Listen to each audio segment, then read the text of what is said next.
In the frozen darkness of the Eastern Front, long after the sun had fallen behind the ruins and burning forests, German soldiers would look up at the night sky and feel something they had rarely felt before: fear. They strained their eyes, searching for the distant hum of engines, for the glow of aircraft lights, for anything that warned them of what was coming.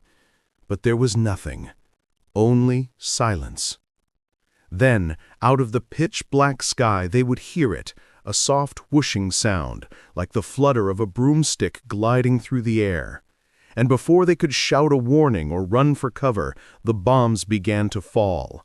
Explosions tore through barracks, supply depots, ammunition stores, and front-line positions. The attackers vanished back into the night just as silently as they had arrived. Terrified and humiliated, the Germans gave them a name: Die Nachthexen, the Night Witches.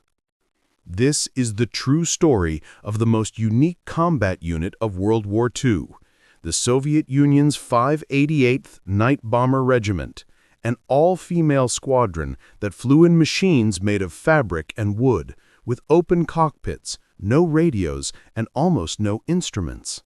And yet they became one of the most feared and effective bomber groups of the entire war. Their story begins in 1941, when Hitler launched Operation Barbarossa, the largest invasion in human history. Millions of German soldiers flooded into Soviet territory, crushing everything in their path. Cities burned, villages disappeared. The Red Army collapsed under the scale of the attack. And the Soviet Union, facing destruction, called upon every citizen, including women, to defend the motherland. One of those women was Marina Raskova, already famous across the USSR as the Soviet Amelia Earhart. She had broken long-distance aviation records and become a national hero. When the war began, thousands of young Soviet women wrote to her, begging to be allowed to fight. They wanted to fly. They wanted to defend their country. They wanted revenge. Raskova saw an opportunity the military had ignored. She went directly to Stalin and demanded permission to form women-only aviation regiments. Stalin agreed, and in late 1941, 3 all-female aviation regiments were created. Among them was the 588th Night Bomber Regiment, the group that would become the Night Witches. Most of the recruits were young, some barely 18. Many were students, factory workers, or farm girls. They had never fired a weapon, never flown in combat, and some had never even driven a car. But they arrived determined, proud, and fiercely patriotic. Their training was brutal. They learned to fly in the harshest winter the Soviet Union had faced in decades. They practiced bombing runs, evasive maneuvers, and emergency landings. They slept little, ate poorly, and frequently trained until their fingers bled from the cold. But they refused to quit. Every day they repeated the same phrase: for the motherland. Their aircraft were the Polikarpov Po-2, one of the simplest airplanes ever built. Originally designed as a trainer, the Po-2 was made of canvas stretched over wooden frames. It had no armor, no radios, no parachutes early in the war, and an open cockpit that left the pilots exposed to wind, snow, bullets, and burning oil. The plane's top speed was slower than the stall speed of many German fighters, which made the Night Witches both vulnerable and strangely hard to shoot down. When a Messerschmitt dove at them, the Po-2 could simply turn sharply and force the German fighter to overshoot. But there was one special advantage: it was nearly silent when gliding. The Night Witches developed a terrifying tactic. They would fly toward the target with their engines on, climbing slowly. Then, a few kilometers before reaching the German positions, they cut their engines and glided in complete silence. In the darkness, they became invisible, ghosts drifting through the sky. The Germans said the sound their planes made, the soft rush of air over canvas wings, reminded them of witches flying on broomsticks. The name Night Witches was meant as an insult. The Soviet women wore it as a badge of honor. A typical mission was nothing short of heroic. The Night Witches flew only at night, usually in groups of 3 airplanes. The first plane would fly in as a distraction, drawing searchlights and anti-aircraft fire. The second would attack the target directly. The third would drop flares to illuminate the bombing zone. Each crew consisted of 2 women, a pilot and a navigator. They had to climb into freezing skies, fly low to avoid radar, dodge bullets and tracer fire, drop their bombs and escape before German fighters could intercept them. They flew up to 8 or even 10 missions per night, every night for years. They returned to base exhausted and frostbitten, their hands stiff from gripping the controls in sub-zero wind.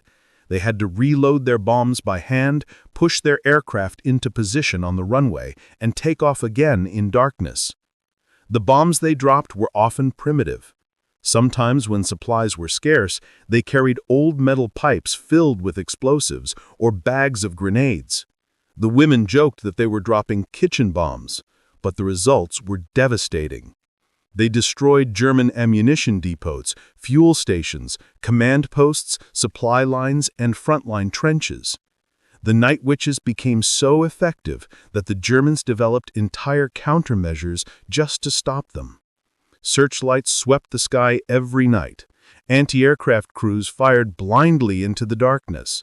Fighter pilots were ordered to kill any Po-2 on sight, but catching them was nearly impossible. One ace once said, "You cannot see them, you cannot hear them, you only know they were there when your comrades are already gone." The Night Witches became legends. Among the most famous was Nadezhda Popova, one of the regiment's finest pilots.